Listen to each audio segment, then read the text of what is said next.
ప్రజలందరూ కూడా మేము తింటున్నాం, పడుకుంటున్నాం, తెల్లవారులేసి మా పని మేము చేసుకుంటున్నాం అని చెప్పి ఒకే ఒక భావంతో తన యొక్క జీవితాన్ని గడిపేస్తున్నాం. ఇందులో మనకేముందని చెప్పి మనం సందేహపడకండి. రాబోయే రోజుల్లో ఒక మనిషి ఇప్పుడు లీటర్ వాటర్ బాటిల్ మనం 20 రూపాయలు పెట్టుకుంటున్నాం, కానీ 200 పెట్టుకున్నా కూడా లీటర్ వాటర్ బాటిల్ దొరకదంటే ఇందులో సందేహమా? నిజమే.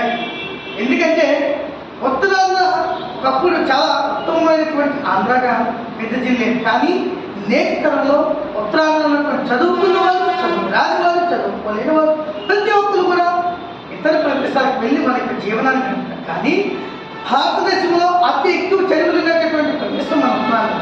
కాబట్టి ఇటువంటి నీటి శాతం ఎక్కువ ఉన్నటువంటి ఈ యొక్క ఉత్తరాంధ్రనే మనం నీటిని రక్షించుకోలేని తరుణంలో రాబోయే రోజుల్లో వలసలు వెళ్తే ఇంకెక్కడికి వెళ్ళి బతుకుతాం? మన ప్రాంతాన్ని మనమే రక్షించుకోలేనప్పుడు, మన ప్రాంతంలో గంగామాత పుష్కలంగా ఉన్నప్పుడు ఆ గంగామాతను మనమే రక్షించుకోకపోతే మనిషి పడుకున్నప్పటి నుంచి మళ్ళీ నిద్రించేంత వరకు మనిషే కాదు ప్రతి ప్రాణమున్న జీవి కూడా నీటితో పంచభూతాలు ఎంత అవసరమో ఆ పంచభూతాల్లో ఒక భూతమైనటువంటి గంగ, అటువంటి నీరు కూడా అంత అవసరం కదా. ఇది ప్రతి మానవాళికి కూడా తెలిసే విషయం.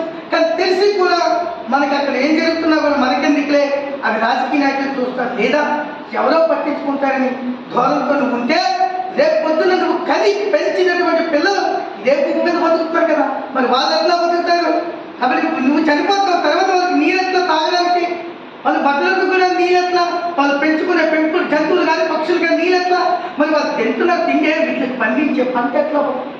ఒక్కసారి ఆలోచించండి ఉత్తరాంధ్ర వాసులారా. ఖచ్చితంగా మాతో పాటు మా ఉత్తరాంధ్ర చెరువుల పరిరక్షణ సమితితో పాటు మా సభ్యులతో మీరు కూడా కుటుంబ సభ్యుల్లో చేరండి. దయచేసి మనకి రెండే ఖచ్చితంగా అవసరం. అయితే ధనబలం లేదా జనబలం, సమాజంలో అన్ని సంఘాలకి ధనం లేకపోవచ్చేమో, కానీ జనబలం ఉంటే ఖచ్చితంగా ఎలాంటి వ్యక్తులైనా కానీ మనకు కూర్చోబెట్టచ్చు. కాబట్టి మాతో కలిసి మీరు చేయగలపండి. ఒక సాధువుగా అన్ని విడిచిపెట్టి నేను మీ అందరితో సమానంగా తిరుగుతున్నానే, మరి మీరు ఎలా కూర్చొని చేతకాని వాళ్ళగా ఎందుకు మీరు అలా టైం వేస్ట్ చేస్తున్నారు? రండి, మనందరం కూడా గంగామాతను రక్షించుకుంటూ రాబోయే తరాలకు నీటి చుక్కను అందిద్దాం.